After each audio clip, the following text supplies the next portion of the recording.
Hello, Feely Humans. Welcome to another episode of You, Me, Empathy. My name is Known Wells. I am the host of this show.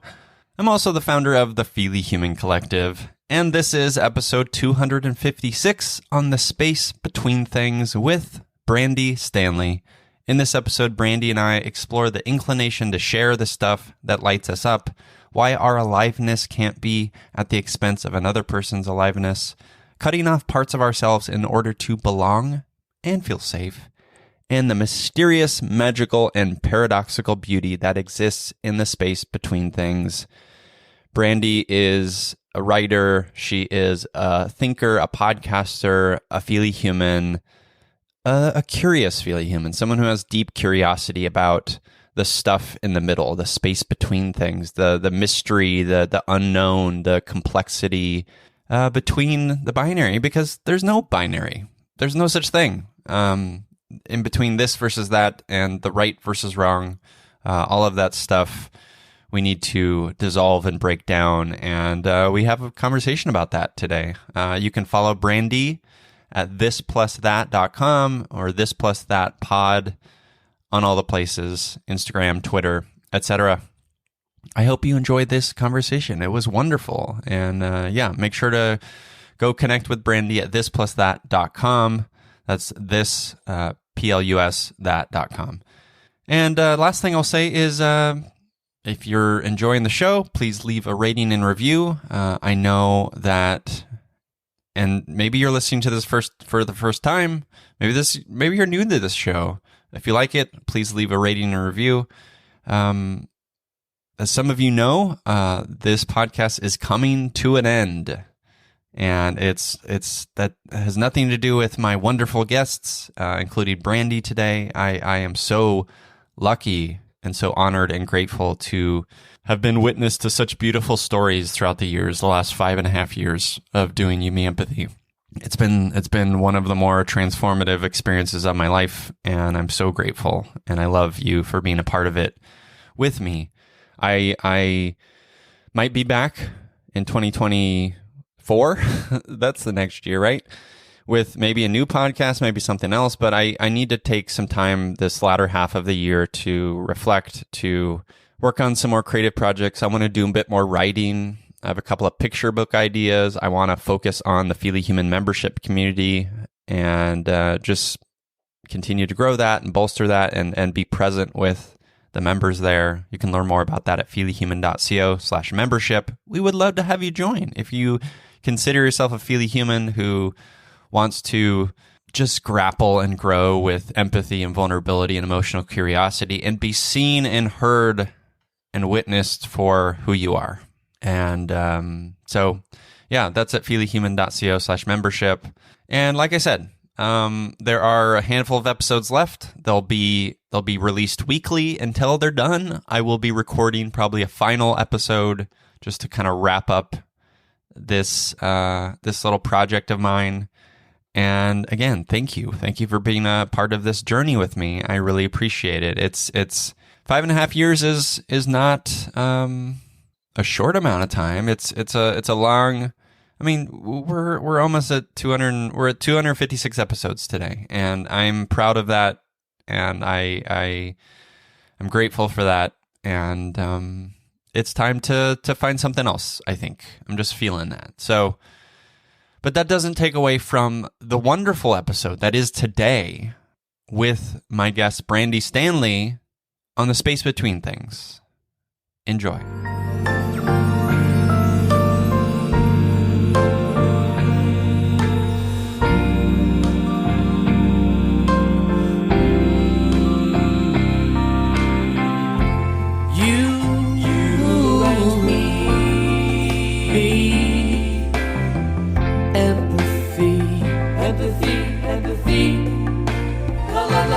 La la la, you, me, empathy, yeah, la la la. Welcome to You, Me, Empathy, the official podcast of the Feely Human Collective. On this show, we explore the struggles, the triumphs, the brights and the darks we face as humans, trying to be human on this wondrous and overwhelming pale blue dot. You Me Empathy was created so that we can be witness to our collective humanity through the lens of empathy, vulnerability, and emotional curiosity. We aim to destigmatize mental health, lead fiercely with our hearts, feel our feelings without shame and judgment, and share our courageous stories so that others may feel less alone and more connected as feely humans. You Me Empathy is a brave. I just made up a new word. You Me Empathy is a brave space place designed to inspire. I'm just going to keep this all in. Designed to inspire the beauty in each of us, because each of us, in all of our kaleidoscopic parts, makes up a magical whole that deserves to be seen. Today, I'm overwhelming existential dread, plus happy to be here today with writer, podcaster, connection maker, and creator of This Plus That, a podcast and newsletter that explores the connection between the seemingly unconnectable. It's Brandi Stanley. Hello, Brandi. Hello, Known. How are you? That made me happier than I was even. So I'm even better now, but I'm doing pretty well. Thank you. Just witness to my foibles, my human foibles. Yeah, honestly, I heard it and I thought I should do my intros of the podcast like this because it's just so much less pressure than what I make myself do. Oh gosh, what do you do? I mean, it's. I've had friends who are like, "Please stop doing that to yourself." But in the end, like, I actually enjoy it in part, at least. I write. I start every episode with a series of questions. Mm-hmm. Obviously, like just very intentionally, and often ones that are sort of like, "How is this thing connected to that thing?" Of course, mm-hmm. In some sort of provocative way, and I enjoy writing them because by the time they're actually crafted, I find them to be pretty beautiful and I'm proud of them pretty often. Like there are certain intros even where I look back and I'm like, man, I wish I could even publish that in a different way. That's cool. But the like any writer, I think I have a lot of I like when something's written and not so much writing. Mm-hmm. I forget who that quote is from. I don't think it's Joan Didion, but something like that. Yeah. And so, yeah, the process of doing it is a little bit much sometimes if I'm not in a place of like total flow around the like theme of the episode in any given moment that I need to write it. So, yeah. That's a lot each episode. Yeah. I mean, I'm basically saying the same thing every week aside from your little intro at the end. That's it. Right. Yeah. Yeah. Should consider it. I mean, something to consider. I mean, you don't have to do it the way I do it. I mean, of course. I love that you can create these little nuggets of, I mean, first of all, you're a writer, so like you have to write, presumably. And so it's a space for you to do so and to and yes, the process of it can be painful, but as you know, the This Plus That gal, human, it's painful and it's beautiful and it's, you know, meaningful and it's meaning making, and it's connecting. Yeah. Yeah. So like most things, I try to hold it in tension, but when, tension, meaning Tension. But yeah, when I hear the ease of other intros, every time I'm like, okay, maybe I don't have to do it on every episode. I don't know. I consider it. I get a little bit jealous. Look at the ease they're operating in, which I'm sure is part of what we'll talk about today. But. Yeah. So, we always kick off the show with an emotional check-in. Like, how is how are you feeling? Where are your emotions at? Like, what's going on in your heart? What's going on there? Yeah. I think I sort of alluded to this right before we hit record, but I'm feeling, I don't know, I was just sort of contemplative this morning. And like, I don't know if that's on the official, like, emotion wheel. Like, I don't know if contemplative is really an emotion, but sort of how I feel. I've been in sort of an extended transition period, and like most transition periods, it's sort of the point of what I talk about even. So it's like, it's like those moments where I think, again, sort of the cliche writer thing is you write what you most need to know, most need to learn or whatever. And so whatever the case may be, I'm feeling a little bit like thinking about just where I'm at. And yeah, it's not somber. I don't think it's sad, but just, yeah, thinking about where I'm at in this transition moment.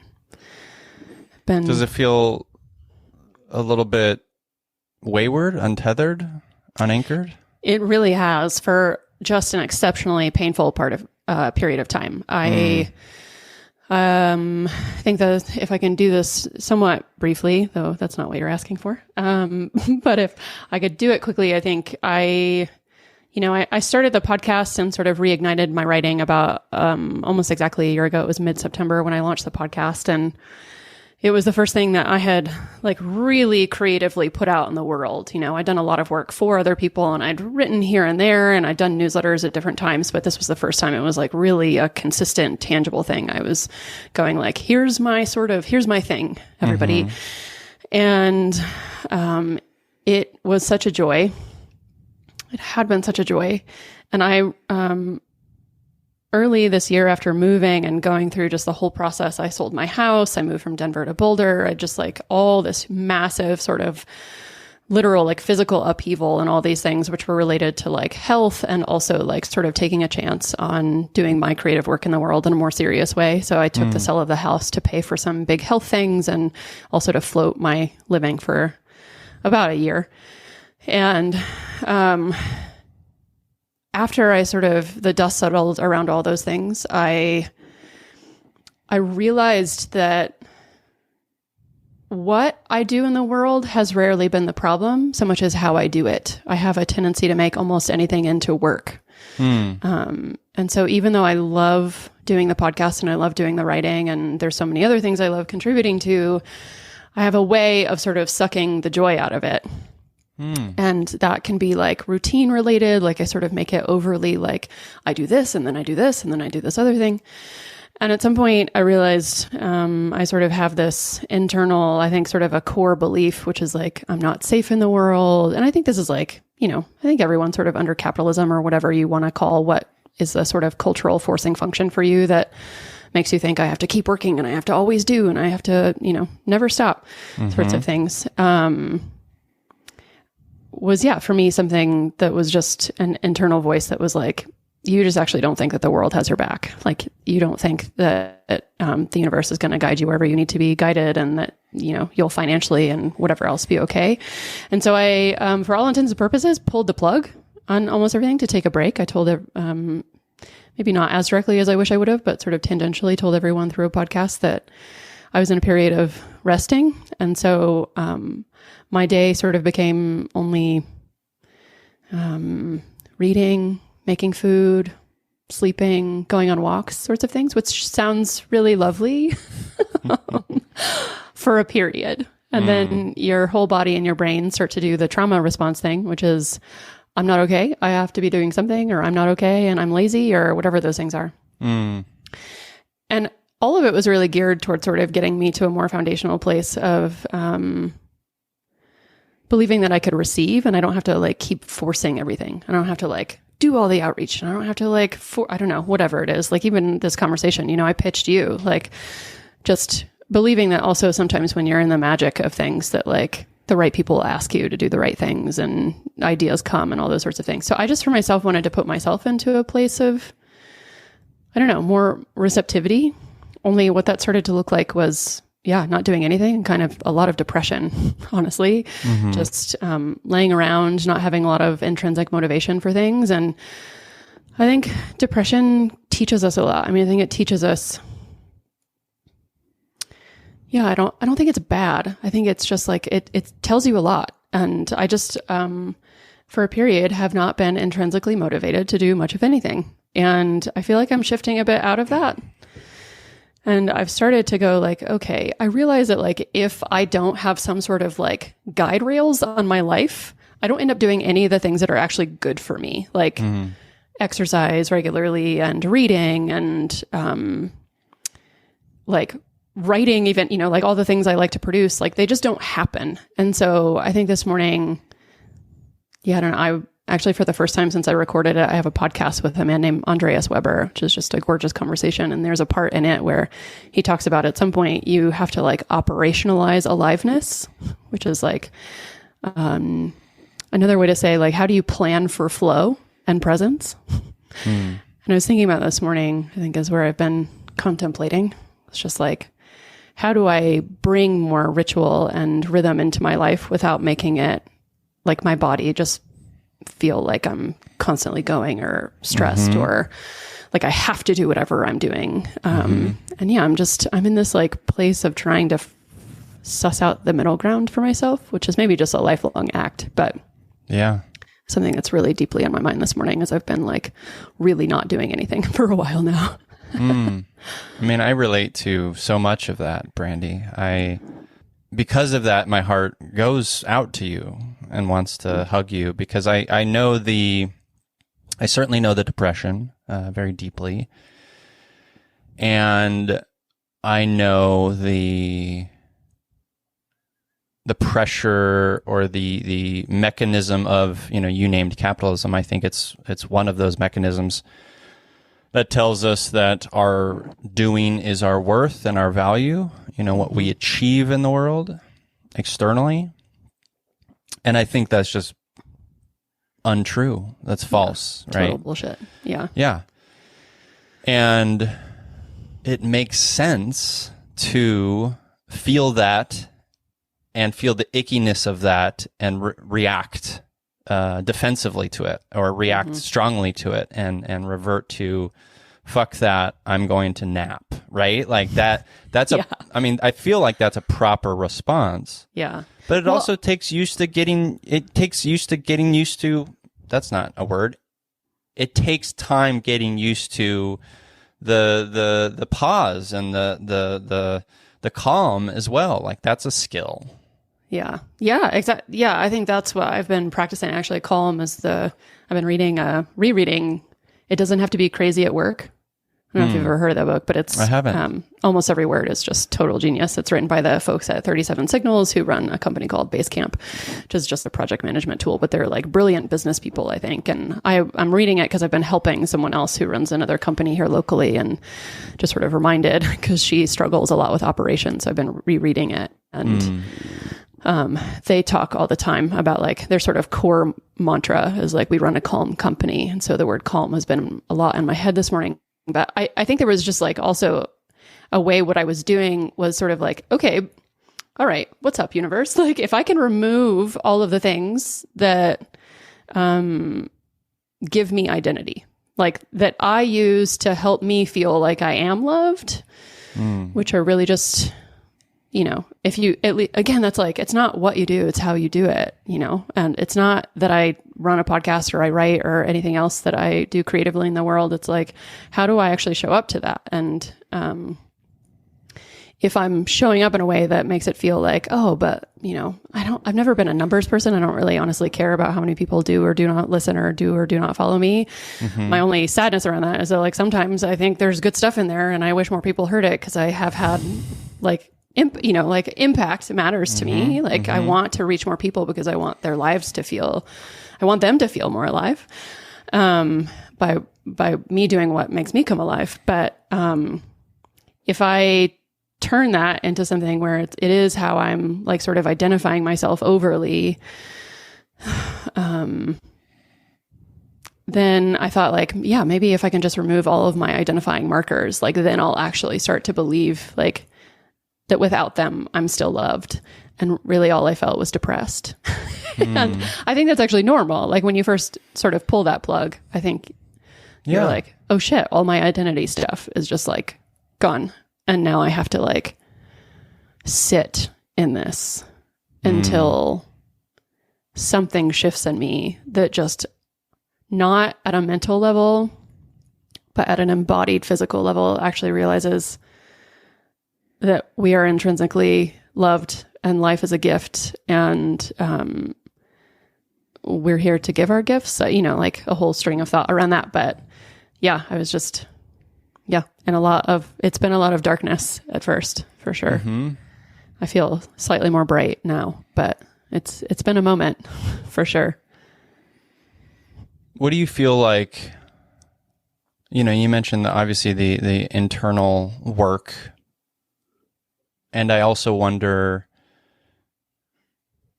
what makes you feel like people care for what you're doing. Because I know that I And I would say that this is probably a consistent theme for a lot of people, creatives, feely humans, activists, people like trying to make an impact on the world,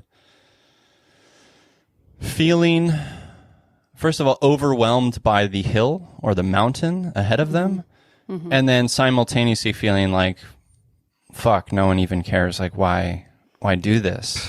Yeah. What do you feel like you need to do to get people to care?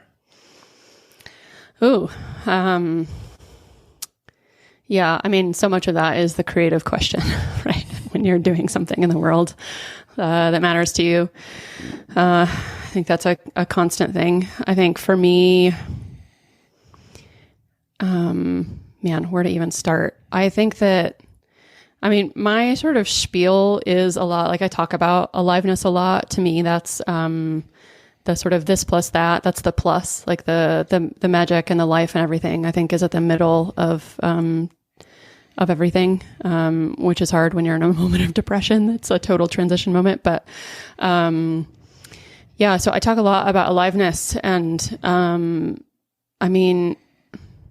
I think as a topic in general, like I've had a lot of people, like when I'm on other podcasts like this, I've had a few experiences lately that have been real gifts where I get asked questions and then like, it's just a joy to be in conversation with someone about this sort of thing. And you have no real control over how it gets received or even if it gets published, honestly, someone else's podcast interview of you. And, I've had moments, of talking about what makes me come alive, which is talking about this idea of aliveness, where total strangers who heard those things find me and DM me on Instagram or something and are just like, I heard you on this interview. I had to pull over my car and sob. I had not resonated with something so much in so long.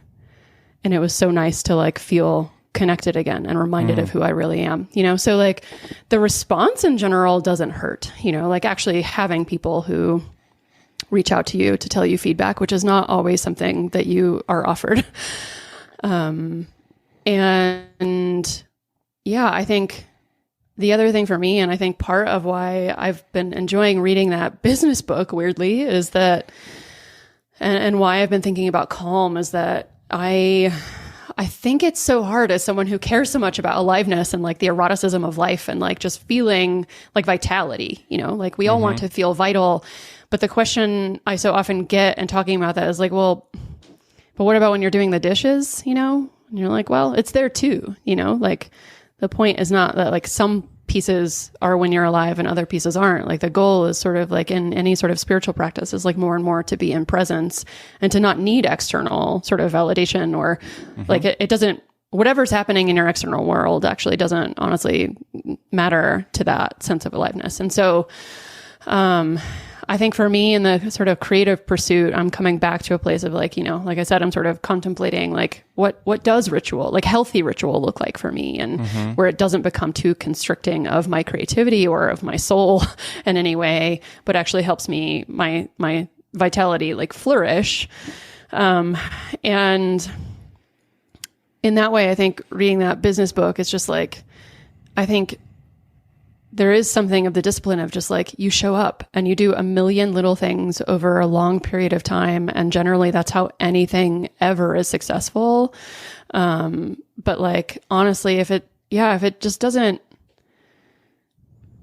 like, I just don't think you can do that sort of work unless it's actually successful to you without it meaning anything to anybody else. Like if you're doing something that makes you proud to do, that makes you feel inspired, that brings you real joy and like, I don't know, it's like a windowberry. Like if you wake up every day and you do what you consider to be good work, and you are tired at the end of the day of doing, from doing good work, not exhaustion, not burnout, like not any of those things, but like, a healthy kind of, I'm tired because I put in what I had to put in today.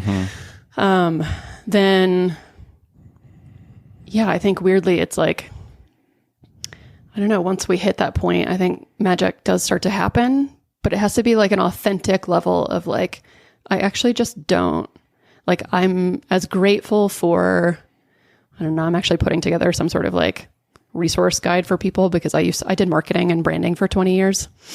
And so people often ask me marketing questions still, like sort of like that. Like, how do I get out to more people? Like, you know, how do I start making money at this thing? Really is what they're asking.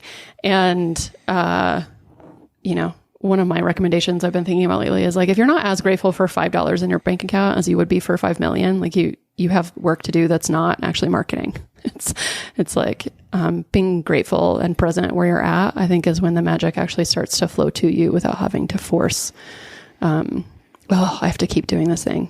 I have to like wake up again and do this and nobody's listening. Yeah. I mean, I hear all that and I believe it.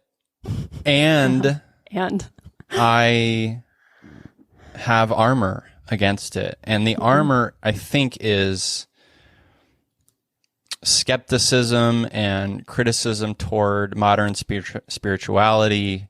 And I'm not saying this is what you're holding and trying to hold, but modern spirituality that is steeped in a sort of individualism that is often to the detriment of community and collective.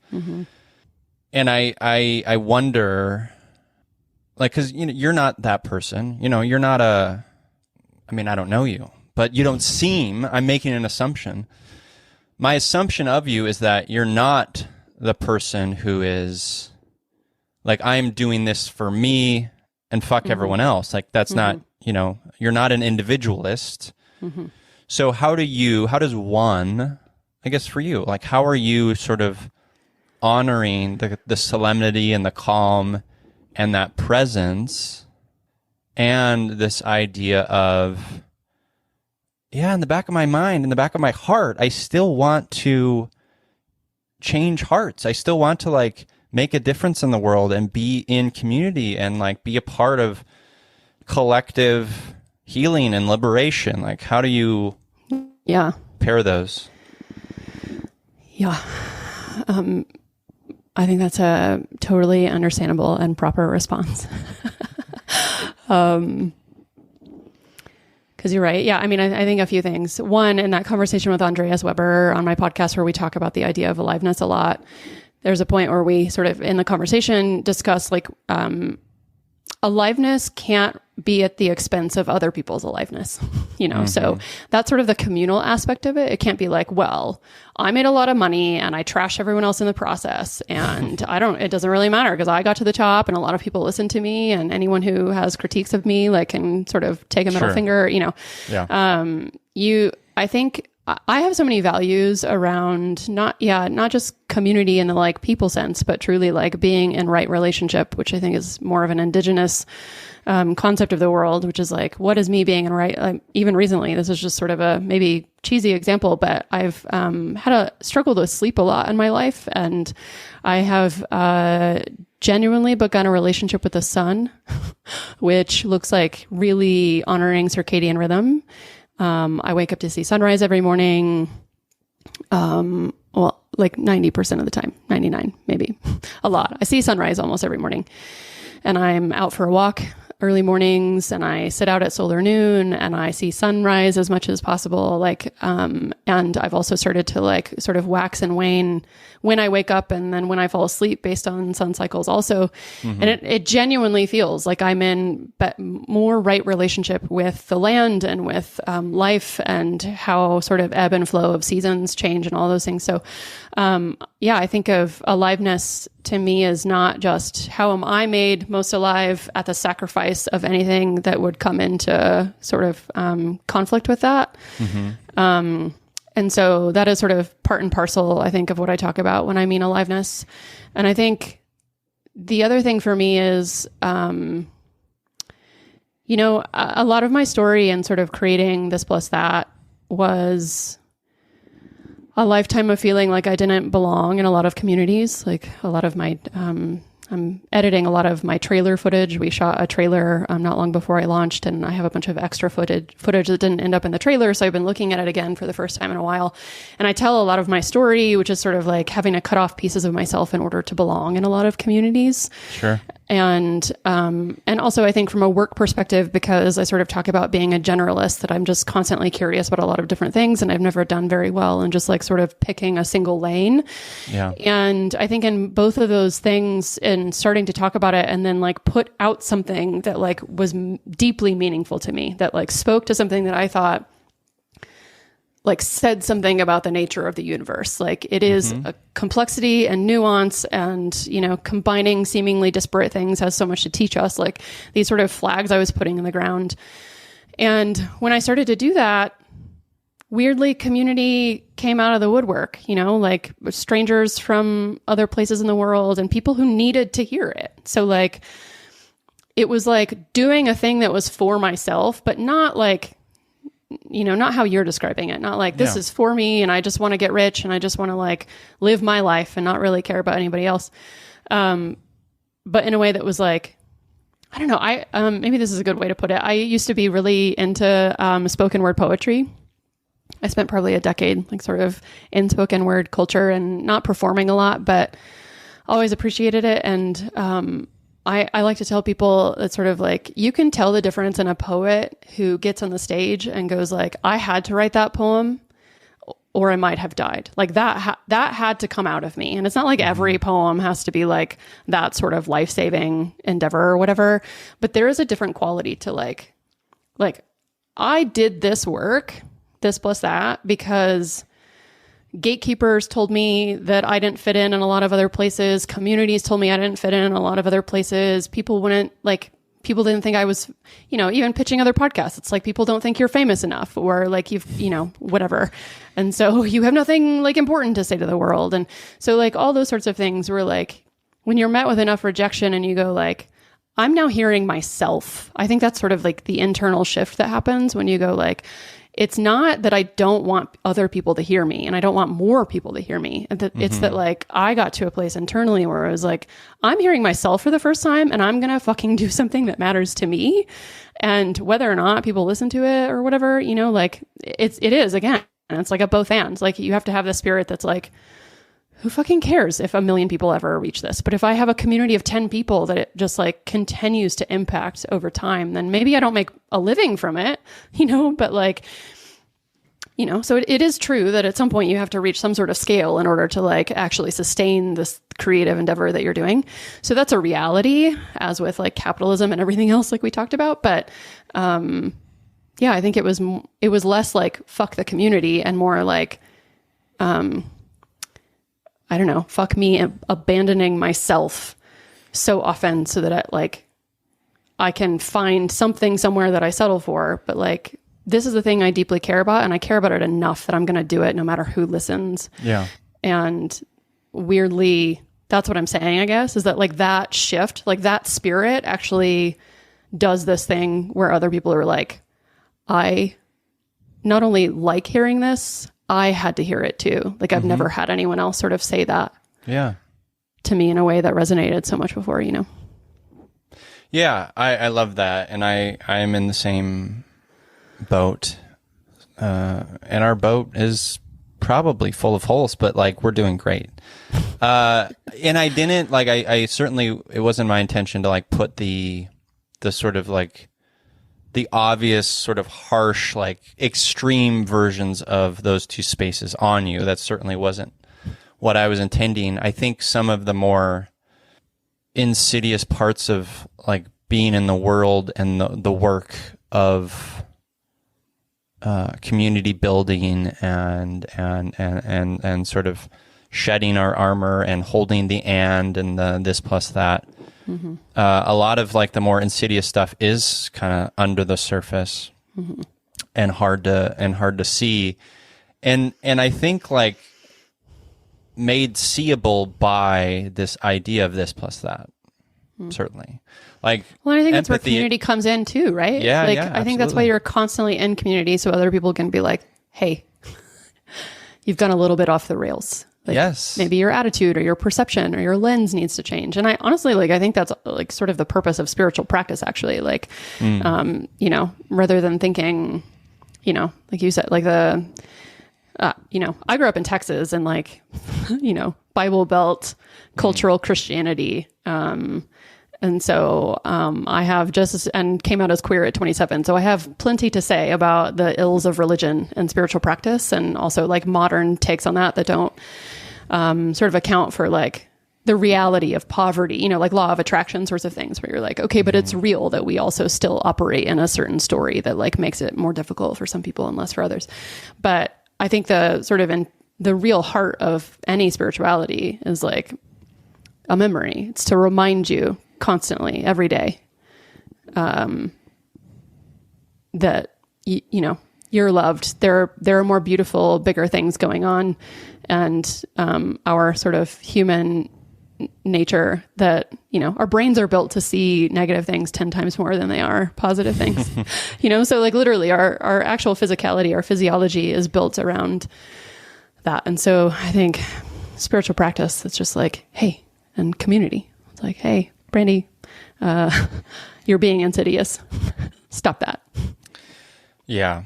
So I belabor this point often on this show, or talk about it. Just this, I mean, it's the whole show. It's what empathy is. Empathy is this plus that. It's and. It's holding the complexity and the nuance and looking at it all and being calm while doing so. And I can sort of continue to sort of talk about that from my perspective and my experience. But I want to hear from you. Like we've sort of touched upon it a bit, but like this idea of our human capacity to hold this plus that. Why is that important?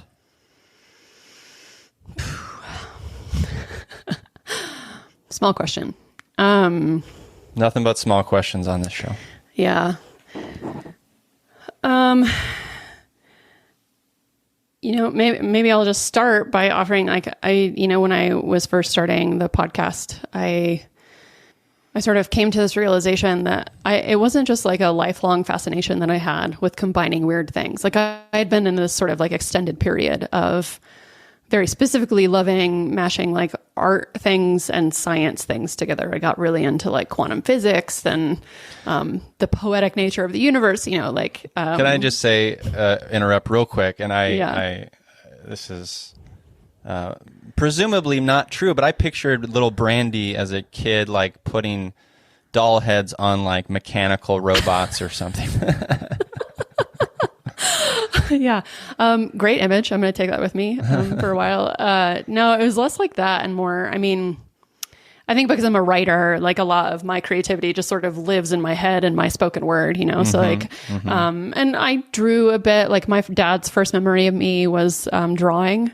Or, you know, like his first memory of me doing something was me drawing. So like I have just sort of an artistic bent in my life. And in one of my early podcast episodes with David Epstein, I talk about, because we're talking about being generalists in the world, which is sort of his shtick. Like, you know, I had sort of a running family joke that was like, well, Brandi and her dad are like the creative side of the family, meaning everybody else was the like sciencey and like sort of smart, like mathematicians and engineer sorts of people. And it wasn't until like that period of time where I started to like really like I got quantum physics was sort of like a lot of people, I think, was sort of my like, beautiful entree into science to be like, wait a second, I had a period of time where I thought I might want to be an astronaut.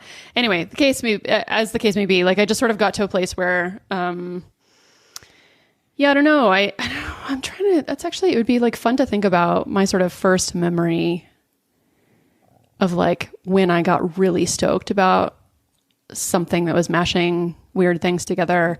I mean, I have, sort of creative idols in my life that I've always, you know, like Maria Popova, who like weaves together thought across time sort of. Yeah. So like she's doing a kind of this plus that, but it's less,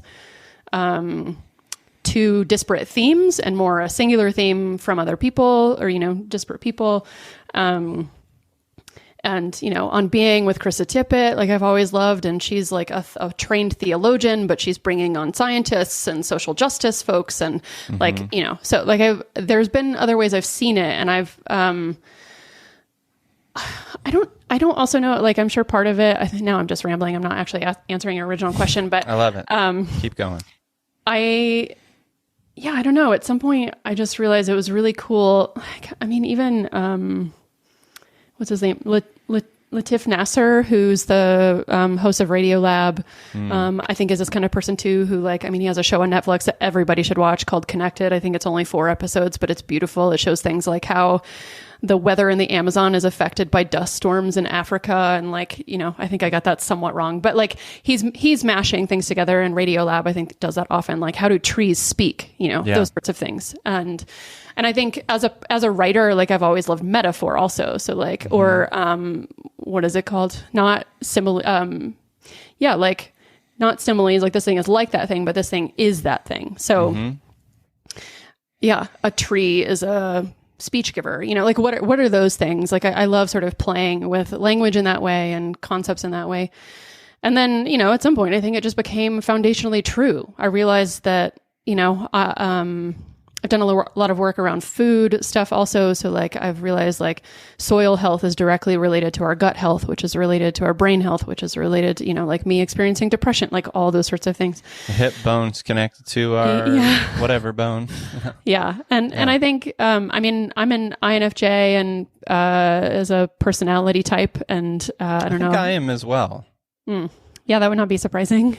But and I don't know if this is like very specific to INFJs, but I do think like pattern recognition, and then also like there's sort of some people like doing one thing, some people like doing a couple things, some people like doing one thing and then moving to another thing, some people like whatever. And I'm sort of like the very far end of the spectrum. Like my brain literally works in systems. Like you can't, I remember I was doing anti-human trafficking work at some point after grad school. And, at some point I was like, I can't look at a tomato without knowing like what like it has to do with like domestic labor and, you know, all of these things. So it's just how my brain has always worked. But I am going to spend some time after this conversation, I think, thinking about wondering if there's some sort of like genesis to that, like my first sort of love. But I think, going back to your original question, which was, why is it important to hold this plus that? Yeah.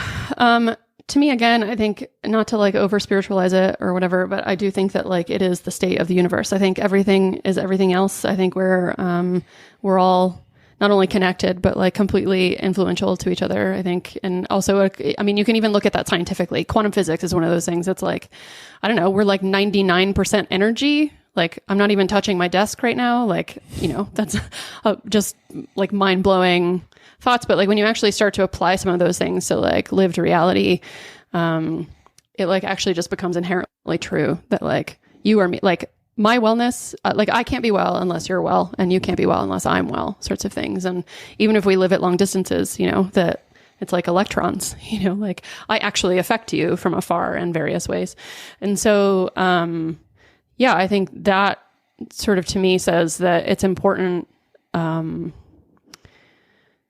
My aliveness is actually not only predicated on, but also influential of your aliveness. And so I think there's something about complexity and nuance there around holding the mystery of like, there's just like, I don't know, I'm sure, you know, like in your own experience of creativity and doing work and just like living as a human, that you just understand that like there is no actual reality. Like there's no yes, there's no, there's no black, there's no white. Like there is just an ever expanding, even biologically, like there is literally an ever expanding set of variation. And so it's like diversity and oneness all at the same time, you know, like life literally, like from a scientific perspective, from a spiritual perspective, like life is contradiction, but also in the polarity, like we realize how similar we really are. And that was sort of the intent of this plus that. And I think early on, oh, this is where I started initially, is that like when I was sort of first kicking the podcast off, I thought like, oh, it was just my fascination with combining those weird things and loving other people who had done that in history. And then I realized it was actually mostly, without knowing it, of course, because I think anytime we produce something creatively, it's actually about healing something in ourselves that, and the world, hopefully, again, but that it was actually a container for me to heal all the things in myself that seemed to be at war with each other. So how could I be this person who left sort of religion and then came out as queer, but then like was like, wait a second, I still actually hold a lot of these like sort of mystical, spiritual feelings. So like I can't exactly throw out the baby with the bathwater. And if I go into a community where you're requiring that, you know, and even like in queer community, that a lot of my experience, and I think most people will resonate with this because it's just like culturally true. But like, I got into like, I think queer community, because we're in a marginalized group of people, often tend to do social justice things. Like there's a sort of like activism component to it.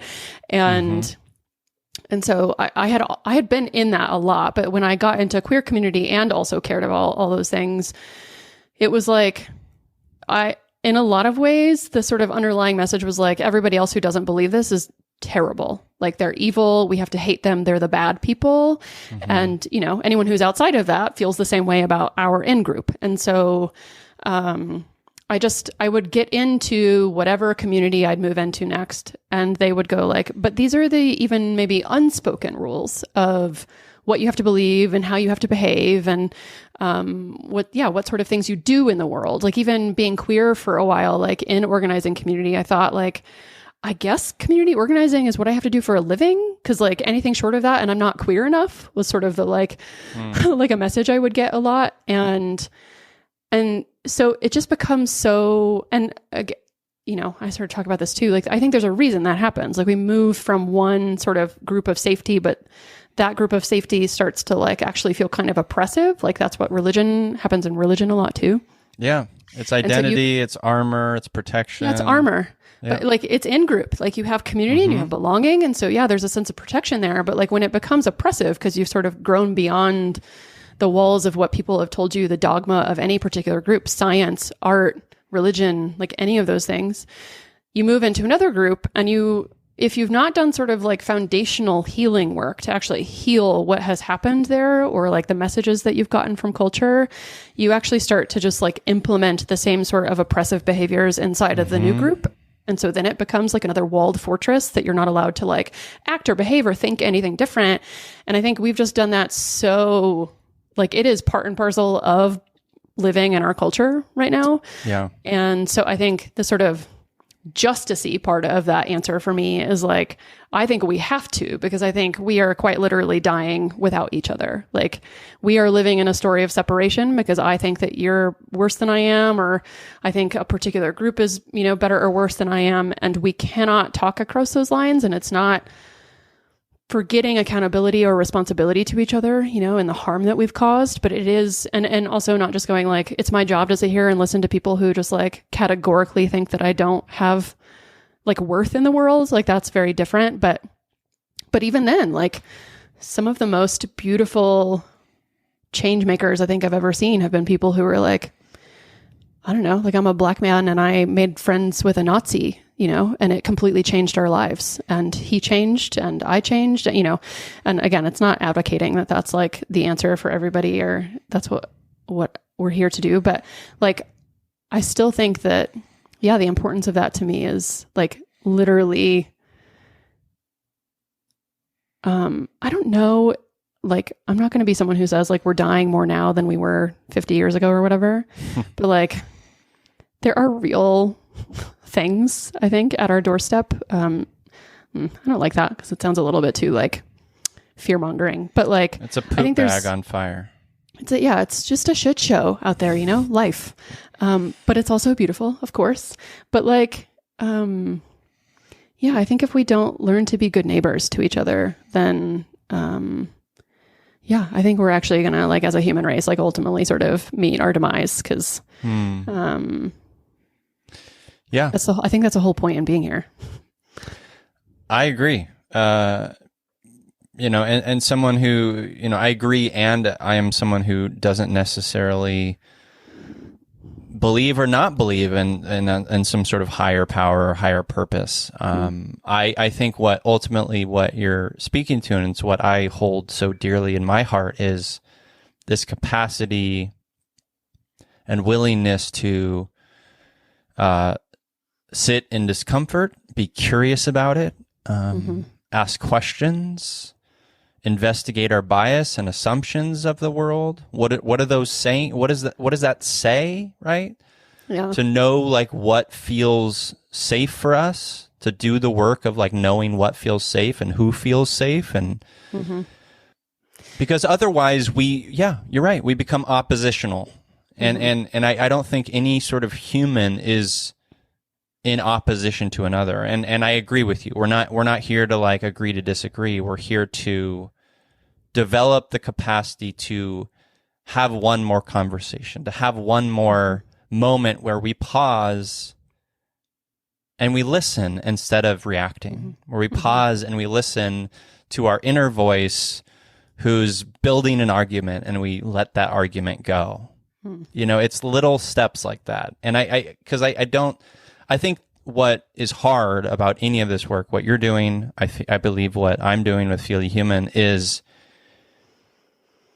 immediately on a human level, it can be so quickly overwhelming. And then that overwhelm response, we want to shut down. I certainly do from time to time, right? So it's like, can we have the container? Can we build up that container, build up the safety enough, the people in our lives who feel safe, to be able to continue that work in a way that's keeping that fire lit, that's pushing that boundary, that's breaking the binary, etc. And avoiding the existential overwhelm of it all. Because as I said before, at times it feels like we're up against so much. Right? Much. Yeah. And I mean, I think an important point to make there is like, I mean, the language I use often sounds, like spiritual, mystical, like whatever, some sort of like, there's something bigger here. But I think the ultimate test of anything that like reeks of spirituality is like, how's that working out for you? Like if you can't hold complexity and nuance, like how's that going in your life? Like, and again, maybe on a surface level, like you're wealthy, you've made a lot of money, like, like it seems like you're successful, but like ask those people who actually like aren't holding more than just that story, and go like, how are you actually at like a foundational level, And even practically, like, I've been going through a lot of grief recently, and I'm sure that was part of the depression, but like I moved here to be alongside community that I was like very much investing in. And we have had real relational fracture in the last few months. And that has been very painful and sad. And, in sort of deciding to set a healthy boundary for myself, it's very difficult because like literally in practicality, as the person who runs a podcast called This Plus That about holding complexity and nuance, it becomes very difficult because every time I think, I actually don't know that this is the right place for me to be. I think I am running counter to my deepest value around holding complexity and nuance, and that believing everybody is like and cutting people out of my life is like not a thing that I care to do. But I think I feel like Adrienne Marie Brown does a really good job of talking about this, but like something around like, there's a difference between a boundary, like this is Prentice Hemphill, but like a boundary is like the safest distance at which I can love both me and you well. And so I think I have struggled to sort of figure out like, what is the boundary, and sort of removing myself in like physical proximity and consistent contact with a community, and cutting people out of my life. And, in the last couple of weeks, even of like processing a major shift in those relationships, have gone like, I'm hearing myself with a story about what happened, and I feel it to be 100% true. Like, this is my reality. Like, this is mine of the story and what happened in this experience. And I hear another person in just a completely different story, where it's easy to be like, did we live the same like, were we in the same room together? I don't even know. Like, but I think the thing that is more of my practice is going like, her story is 100% as true as my story. Yes. And I think that so often when people talk about holding complexity and nuance, it feels like you're being, the advocation is to like cut off a part of yourself, like I said, like pieces of yourself so that you can have acceptance somewhere else. But it's more like there's more truth. Like there is more in that middle abundance. space. Yeah, there's an abundance. So like, I heard someone recently talking about gender because they were like, there's someone who's trans who dresses often like in feminine clothing and is relatively famous. And they were in an interview and someone was like, well, are you like, does the future for you include no gender? And they were like, no, it includes every potential gender, like, and I think that's sort of the point is like, yeah, the this plus that of it all is like in order for me to move on or to heal or to like exist in the world, I don't have to believe that my friends were wrong and I was right, like Yes. I can believe that we were both 100% right. And also that like some of the things that they said are true about me and some of the things that I've said about them are true about them, and hold all of that and like it's infinite, messy complexity and go like, and still it might be best for us to take some space, Yes. And so, Well said. yeah, it's not just, I think, esoteric or mystical or something that feels like if a spirituality is something at a distance, like a god in the sky, I think you fucking miss the point. I think if your spirituality doesn't flesh out to like literally having practical applications of like, to me, again, it's like in that mashing things together is like, an intimacy, like a way to build intimacy, and that you are like more connected. You are more connected to your partner. You're more connected to your work. You're more connected to all of these things because you realize there is no actual separation between us. Like if that's not like literally working out practically for you, then yeah, again, like just sort of going back to that question, like if anything I say or anybody else says like actually doesn't work out in your lived experience, then like, fuck it. I don't, like who cares? But like if at a foundational level, like, or on a practical level every day, you're living in a way that's like, well, screw everybody else and I'm going to do what's best for me. And, or whatever the case may be. If you're not actually happy and well, and if your relationships aren't healthy and well, and your work isn't healthy and well, then like, how's that story about the world working out for you? It doesn't matter whether or not you call it spiritual. It's just like, how's that actually work? And I think we're living in a very deep story of separation right now. And in like 1,000 ways, not just like politically we're on two different sides, but like truly in a lot of ways, just like very separate from our world and, nature and all of those things. So yeah, I think separation actually kills us. And, I hope that part of what my work does is help to remind people that, wholeness is somewhere in integrating all of it. So you're right in that talking about this stuff can become so esoteric and out there and ethereal and like hard to like take that and put it into like, okay, what is like one small thing I could start with in my day-to-day life to help me embody more of this stuff on a whole level? Like how would you, like if someone asks that of you, they want to get better at the capacity for holding this plus that, this and that ad infinitum. What would you say to them? My best response to that is, I think, based on a lot of what I've been practicing lately, which is just, more sort of body attunement and embodiment. And I think just starting for me, it's been really helpful to sort of, one, notice like what makes me come most alive. Like that is a radical act of like actually realizing like, oh my God, that thing was so exciting. I feel more enlivened by that. Why? Like, be curious. Like, why am I enlivened by that? What is it about that makes me feel like more alive? How can I practice doing that more so I can explore whether that's something like a direction I should go, just sort of that. And then I think in the sort of quote unquote, like opposing direction, like bad feelings. Like when does a charge enter your body where like that pisses me off, that frustrates me, that just makes me so angry? Because I think all of that is data. And I think, again, really, I don't know, it's hard.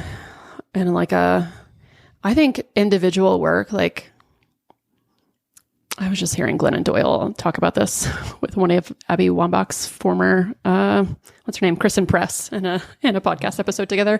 Where I was like so many, to that. Yeah, it's a good yeah, one. where like so many people think about like doing work for, I'll call it work for community, to your point, but like they were asking her about like justice and caring about like equal pay and like all these things that the soccer team has talked about. And that you think that like if you're a deeply spiritual person or whatever, like if you're just attuned or you meditate, like I don't care what the spirituality is, but like if you're one of those people that like you have to be disconnected from those bigger things, like, or communal care, I guess. And so I want to just preface it with that like, I just think that like the way we show up well to that bigger work of community is to do the deeper work internally and in a very this plus that way. I'm sure that like communally also, like when you're in community, it heals the deeper work in you. So like they're not separated. But for me, I think the practice has been a very individual one, because I think when I was focused externally on community, like maybe it's just the focus less than the practice, but like if my focus was external, I have shown up really messily in a lot of communities for because we all do, like we're all sort of learning without training wheels. And, it wasn't until I think I started to like really look at like what was behind my beliefs, Yep. And yeah, where I think I talk a lot, like this idea of separation, I think that we're living culturally is so true internally. Like, where am I cutting off pieces of who I am? Like, and so when you actually attune to like, this thing makes me come more alive, but then you go like, yeah, but I have to do this other thing, or yeah, but like, and it's true that people have families they have to take care of, and they have to make money in order to survive, to pay their rent. And all of those things are very true, but it doesn't mean that you can't attend to it in some way, like you don't have to quit your job. Like every time you're like, I don't know, that made me feel more alive, I should probably be writing rather than like working for this other company. Like that's not the answer, but I just mean, yeah, it's radical, I think, to not be separated from yourself. And so I think that sort of attunement allows you to be like, what's true about me? What came up for me today? Can I note at the end of the day, like the things that actually made me come alive, gave me gratitude, made me feel connected? And how can I increase those things as much as possible? Because that's sort of what we're all in a project of doing. Yeah. I think that was a very roundabout way to answer your question. But I love it. It's the way you said it. And you said it, and now it's here, and I listened to it, and I loved it. Here we are. So, you mentioned you being sort of in this heavy transition phase. Like, what do you feel? Do you have a next step in mind for this plus that? Like, what is? Yeah, I think I thought, at least for a long time, that when I took a sort of a very tangible break, that I maybe just hadn't found what I love doing and I should go find something else to do. Like that's been a question that's been with me for a while, like maybe this just wasn't it. Maybe it was like for a period, because a lot of us have something that makes us come alive for a period and not forever. That's just true. Yep. And so I thought, well, maybe that thing is done. And so I got sort of like, curious about whether or not there was like other training or just like another direction I should go. And ultimately, I mean, I think maybe this is a good like practical answer to your last question, which is like, when I get really excited about something, I want to share it.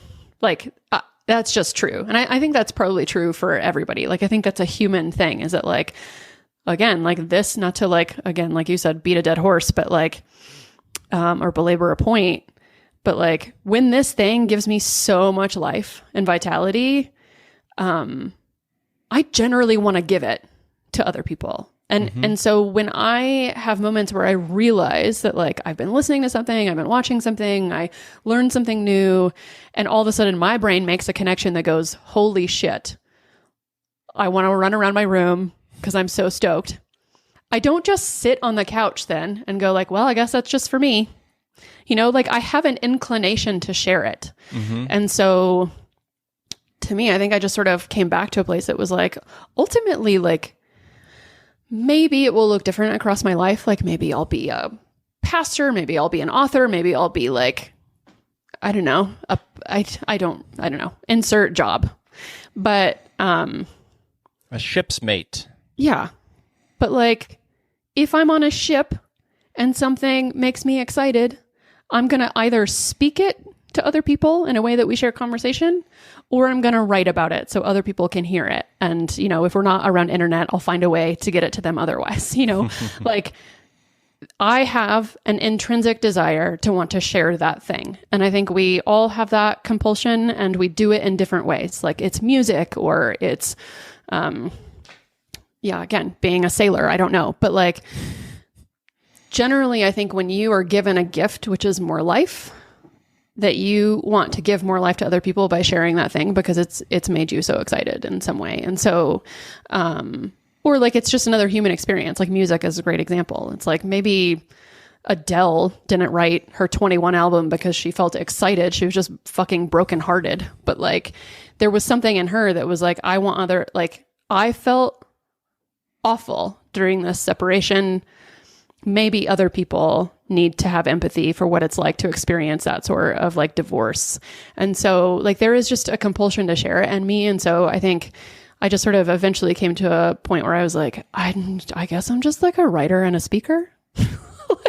And I'll probably do that 100 different ways. But like, and maybe it's this plus that for, 2 more years or whatever. But like at the end of the day, it became really clear that like, I know what I want to do. I just have some work in order to figure out how I show up to do that without it suffocating me. I love that answer. I love that you love that answer. Well, I love that. I truly do love that. I think what you're doing is very special and very essential for our human species. And I'm grateful for it. And it also, it inspires, and I hope for the listeners, it inspires you as well. To go back to the point, that is the point, right? Is to share, to be witness, to reflect, to learn, to be mirrors for each other, to grapple with the ideas of our peers and our friends and our communities, and to grow and to learn from it and to develop perspective from it, and ever and onward, forever, until we're wherever we are after we die, in the dirt or with the Care Bears, who knows? So I think it's beautiful, and I want to transition into the Empathy Heroes section of this podcast. This is the part where my guest, in this case Brandi Stanley, and I talk about someone in our lives who is an empathy hero, someone who holds deep empathy, someone who has a big compassionate heart, could be a character from a story we love, a movie we love, a book, or someone we know personally, or maybe someone we don't know, but we admire, like Adrienne Marie Brown, etc. I'll go first to give you a moment to reflect. Love it. Thank you. So my empathy hero this week is some random stranger on Twitter who wrote this message. They're at LessIsMo on Twitter, LessIsMoh. I'm not on Twitter, but I sometimes go on there to, I don't know, get distracted, feel overwhelmed, feel very deeply sad. Yes, feel worse about the world and myself. But this one made me laugh, and it said, quote, "Men will learn the entire Adobe Creative Suite before going to therapy for their trauma. My brother, you're worried about the wrong After Effects." Oh my gosh, that's so good. As someone who's been a designer for a lot of my life, I take a lot of joy in that joke. And then, as is the nature of social media now, I took a screenshot of that. I put it on a Instagram post, and I posted it on Instagram at Yumi Empathy. And I wrote, "Men, we need to do better. I see your plastic nut sacks hanging from your gargantuan trucks, and let me tell you, I'm making some assumptions. But also, I wonder how you're feeling. How are you feeling?" So if you are someone who identifies as a man and someone who drives one of those trucks with the big nut sacks hanging off at the end, I know it's crude, but that's my feeling about it. It feels crude, it feels harsh, and I'm making assumptions, and I don't want to be, because I'm at a place now in my life where I still think have armor against men in general. And that's not fair. And so if you are someone, or if you maybe you know someone who has one of those trucks with the nut sacks, you probably don't. But I'm making an assumption again. So if you are, I would love to hear from you. DM me on Instagram at Yumi Empathy, or reach out, yumiempathy@gmail.com. I would love to hear from you. Tell me about your truck nut sack. Thank you. Okay. Brandi, who's your empathy hero this week? Okay, first I have to say that I find Twitter to be, as much as it can be like a graveyard of your deepest, I don't know, whatever, just a total dumpster fire. I find Twitter to be the comedian of the social media platforms. So Okay, yeah. despite the fact that there is a lot of trash on there, there are so many jokes and jokesters on there that I often get just some of the deepest laughs ever. Like, I don't feel that on Instagram, but I do on Twitter, which has been a joy. Nice. But yeah, okay. I mean, you know, forever shout out to Adrienne Marie Brown. But I think in this moment, I will say last week I listened to another Glennon Doyle podcast. I don't know, I've been really into it lately. So I've been listening to some episodes, and she and Abby interviewed Tig Notaro and Stephanie Allen, Tig's wife. Mm-hmm. And I just felt so much empathy from that conversation. I think in all the questions that they ask Tig and Stephanie, like even just about their own relationship, I think I just gained a lot of empathy for myself and having, I think in this period of time where I'm having like friend fracture, you know, like communal fracture, that I heard these people and was able to go like, oh, like everyone struggles, you know, like even the most beautiful seeming relationship from the outside still has like deep struggle. And I find Tig Notaro just generally and her work to be, I mean, anyone who goes through the kinds of things that Tig has been through, I think, if you know Tig's story at all, is generally someone who has walked close enough to darkness that, they have just an extreme amount of empathy. So I really enjoyed that conversation. It's a good one. I listened to it as well, and also a huge fan of Tig Notaro. Did you ever listen to Professor Blastoff? No. Is that one of her comedy records? No. So she was on a podcast with Kyle Dunnigan and David Huntsberger. Okay. And it was called Professor Blastoff. And it was on Earwolf for this was, when I don't know, a decade ago. Weren't what they are today. Yeah. And it was there was like hundreds of episodes, and it was like my all-time favorite show. It's still my all-time favorite podcast, but it's like behind a paywall now. It's so deeply funny. And that's where I first sort of heard of her. I mean, this was, like I said, maybe a little less than a decade ago, but a while ago. And big fan of Tig.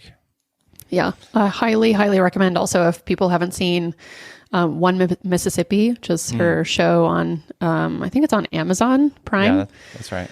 Yeah, just another one you watch and you're like, there's just something so deeply human about this. Like there's grief and there's joy and like all the things in between. I think Tig is a beautiful person and writer and creator.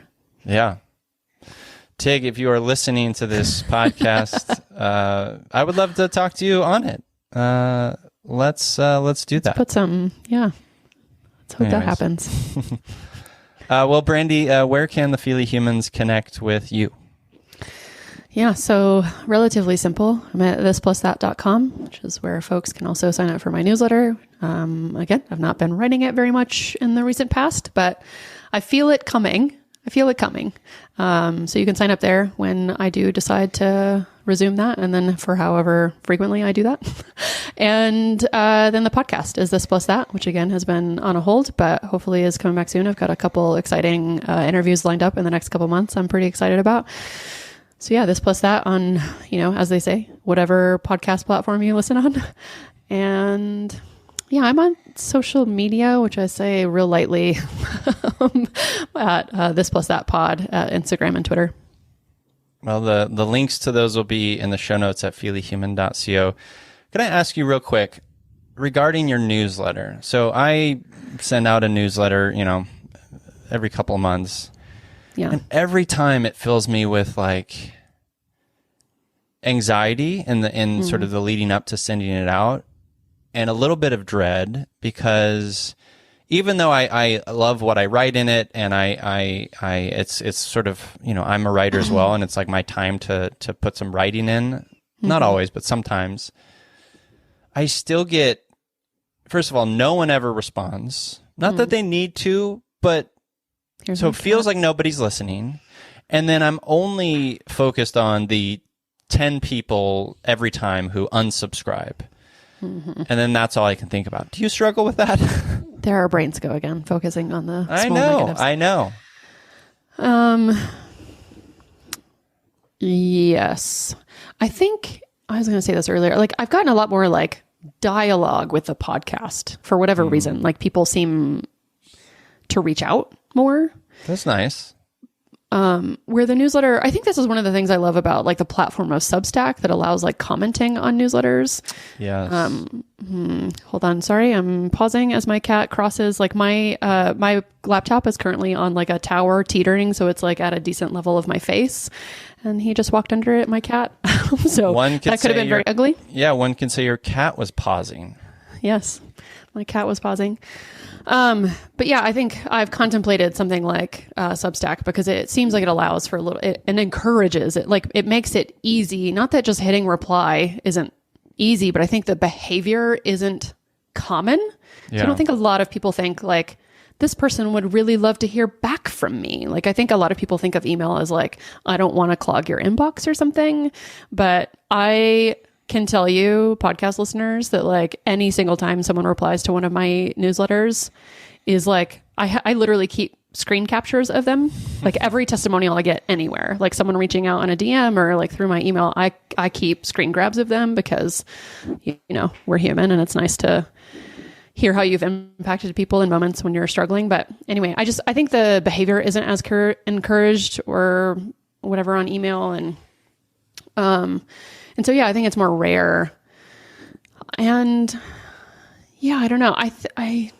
This might be a shit answer, but I think it's part of why I try to stay in a space where like, as much as possible, I write less on a schedule and more like when something like really is meaningful to me.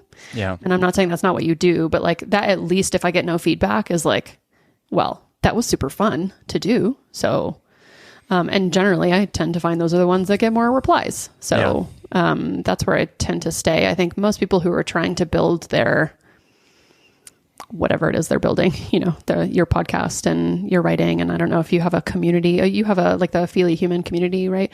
Yeah. So like whenever you're trying to grow those things that, I think you're tempted to be like, well, I have to do social media and I have to write this newsletter and I have to sell people on like listening more. And just generally find that like when you gift something to the world, other people like share it and gift it to other people because it was a gift to them. And just like, again, like sort of magic esoteric thing happens that is far better than any time you're like, well, I just have to produce something every week and just put it out there. And for sure. I think that shifts the feeling, but yeah, of course, like this point of this podcast is like, I'm a human.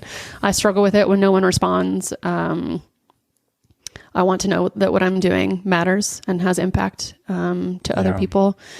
But yeah, I think again, like it's like I don't know, from a marketing perspective, even practically, like I just don't encourage people to do much that they don't like intrinsically enjoy doing. Yeah. Again, even if I have a hard time writing, I love having written. So that's still true for me. So I just don't like writing if it's like I have to pull this out of the depths of my like the empty barrel that I'm coming to my computer with today. Like it's just not where I like to write from. It's like Ursula Le Guin. It's just like capitalism and art just don't make very good bedfellows, because having to do something in order to that brings you joy in order to make money is a pretty difficult place to be. But those of us who are crazy enough to try it have to battle that feeling, I think, fairly often. Yeah. Well said. Well said. Well, Brandi, thank you for being a part of this podcast. You Me Empathy, I really appreciate it. And I do. I really value and cherish the stuff that you put out in the world, and the sort of ongoing grappling with this plus that in your own heart. I think it's important, it's admirable, and it's needed. Well, the feeling is mutual. Thank you for this conversation. I'm not being facetious when I say it's a gift to be in conversation with other people, even if we barely know each other or don't really know each other at all. To speak with someone who also cares about that sort of existing in those middle places and being honest about your struggles and your vulnerabilities and all those things. So thank you for doing what you do also. Well, thank you. And to you listeners, as I always say, I'm here, you're here. We're here together on this wayward, overwhelming, awe-inspiring pale blue dot. We have each other. It's You Me Empathy.